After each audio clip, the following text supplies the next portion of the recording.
জারি করে দিতে বলেন, আমরা চলে যাব আমাদের কর্মক্ষেত্রে। যে মানুষ মারা গেলে দাপনের কাপড় পরে, আজকে আমি জীবিত থাকতে দাপনের কাপড় পরছি, এর সাথে দুঃখ আর কি থাকতে পারে বলেন। আমি ভাই এই কনফারেন্স লেটারের জন্য ভাই আইছি ভাই, আমরা এই একটাই দাবি, এই দাবিটা পাইলে ভাই আমরা চলে যাব ভাই। আমি খুবই অসুস্থ ভাই, বুকের মধ্যে খুব ব্যথা করতেছে, কথা বলার মতো ভাই পরিবেশ আমার নাই। আমি 10 দিন হলে খাওয়া দাওয়া গোসল কিছু নাই ভাই ঠিকঠাক, এই জন্য ভাই খুবই মরণপূর্ণ অবস্থার মধ্যে আছি। আপনারা কাছে আমার আবেদন, আমাদের কনফারেন্স লেটারটা যাতে খুব তাড়াতাড়ি দিয়ে দেয়, আমরা বাড়ি ফিরে যাইতে পারি। তাই চাকরির লক্ষ্যে এখানে আজ 10 দিন যাবৎ অবস্থানে আছি। আমাদের সাবেক বিটিটিভি থেকে মাস্টারল থেকে আমাদের 5.5 বছর আগে বিটিসিএলে নিয়োগ দেয়। নিয়োগপত্রে আমাদের উল্লেখ আছে যে 1 বছর পর শিক্ষানবিশ থাকার পরে আমাদের অটোমেটিক আমরা অন্য সুযোগ সুবিধা পাবো এবং স্থায়ী লিটার পাবো। কিন্তু আজ 5.5 বছর অতিবাহিত হওয়ার পরে আমাদের কোনো স্থায়ী পত্রও দেয় নাই, কনফেশন লিটারও দেয় নাই। আমরা মানবতার জীবনযাপন করছি, আমরা কোনো ছুটি ছাটা পাইনি, আমরা চিকিৎসা ভাতা পাইনি, আমরা সমস্ত সুযোগ সুবিধা থেকে ডিপার্টমেন্ট থেকে বঞ্চিত। তাই আমাদের এই অবস্থান হচ্ছে যতদিন পর্যন্ত আমাদের এই কনফারেন্সিয়াল লেটার না দিবে, স্থায়ী পত্র দাবি না দিবে, ততদিন পর্যন্ত এখানে আমরা অবস্থান করব। কাপড়ের কাপড় পরছি, মরেও যাইতে পারি বা নাও যাইতে পারি, তারপরেও আমরা এখান থেকে অবস্থান থেকে আমরা উঠবো না, আমাদের লেটার দিতেই হবে। আপনারা যে 8-10 দিন ধরে এখানে অবস্থান করছেন, তো কর্তৃপক্ষ থেকে কি কেউ এসেছিল আপনাদেরকে এই অনশন নিয়ে বা আপনাদেরকে অনশন ভাঙা? আমাদের পাশে কেউ এসে দাঁড়ায় নাই, একমাত্র মিডিয়ার লোক ছাড়া আমাদের পাশে কেউ এখনো আসে নাই।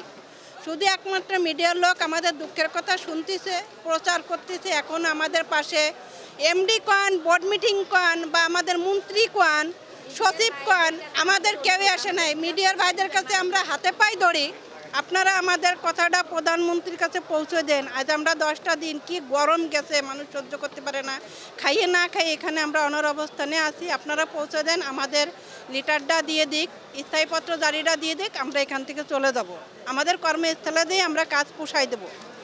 আপনাদের কাছে আমার একটাই অনুরোধ, আমাদের পক্ষে এসে আমাদের ভাই হয়ে আমাদের কাজটা প্রধানমন্ত্রীর কাছে পৌঁছে দেন, আমাদের সচিবের কাছে পৌঁছে দেন, বোর্ড মিটিংয়ের কাছে পৌঁছে দেন, আমাদের মাননীয় মন্ত্রী ওনার কাছেও পৌঁছে দেন, আমাদের কাজটা করে দিক ভাই। আমরা আর পারতেছি না, আমার মা বাপ ছেলে মেয়ে সব ফালাইতে এখানে বসে আছি।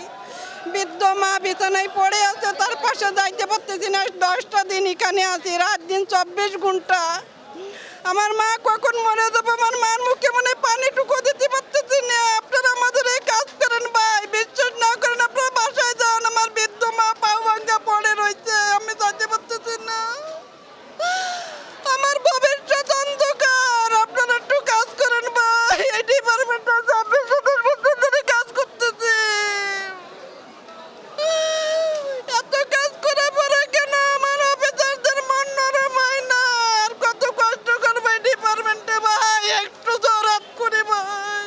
তাদের জন্য জীবন যাপন উৎসর্গ করতে ডিপার্টমেন্টের জন্য বিয়ে পাশ করে আসে ভাই, আর 27টা বছরে ডিপার্টমেন্টে ঢুকছে। আমাদের জন্য একটু করে আমাদের স্থায়ী চাকরির পত্র জারি করে দিতে বলেন, আমরা চলে যাব, আর পারছি না। আমাদের স্থায়ী পত্র জারি করতে বলেন, কনফারেন্স লেটার দিতে বলেন।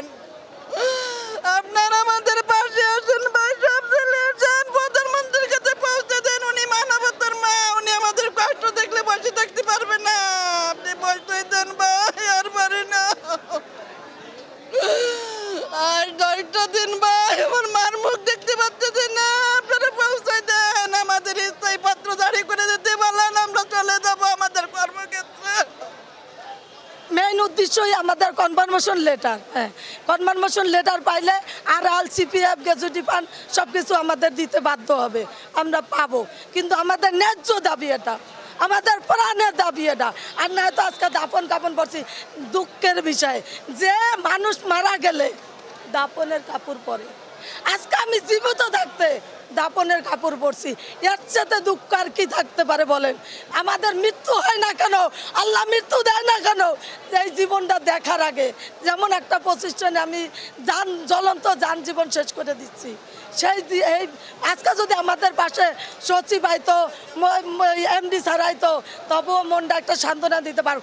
আমাদের মন্ত্রী এত একজন আইনের মন্ত্রী, সে একজন রাজনীতিবিদ মন্ত্রী, সে আমাদের বাসা আজও পর্যন্ত একবার আইসো দেয় নাই।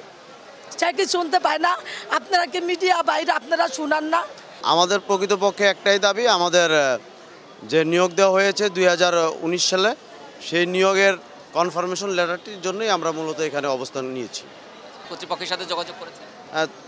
কর্তৃপক্ষের সাথে আমরা প্রতিদিনই যোগাযোগ হচ্ছে, তারাও ডাকতেছেন, আমরাও কথাবার্তা বলতেছি। তারা আমাদের কাছে বিভিন্ন তথ্য এবং সার্বিক সহযোগিতা চাচ্ছে।